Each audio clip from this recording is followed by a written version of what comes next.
2025-ci il ərzində Azərbaycan-Xəzər dəniz gəmiçiliyinə məxsus və birgə sahiblikdə olan ümumilikdə 5 gəmi Rusiyaya məxsus xam neftin daşınması iddiası ilə beynəlxalq sanksiyalara məruz qalıb.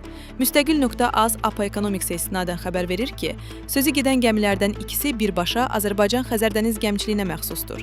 Daha 3 gəmi isə şirkətin birgə müəssisəsi olan SA Maritim Avzeko vasitəsilə birgə sahibliyindədir və bu səbəbdən Avropa İttifaqı, Böyük Britaniya və Kanada tərəfindən tətbiq edilən sanksiya siyahılarına daxil edilib. Məlumata görə Azərbaycan-Xəzər dəniz gəmiçiliyinin rəhbərliyi məsələ ilə bağlı hüquqi araşdırmaya başlayıb. Həm şirkətin, həm də onun birgə müəssisəsinin müvafiq sanksiya tələblərini pozmadığını sübut etmək məqsədi ilə apellyasiya müraciəti hazırlanıb.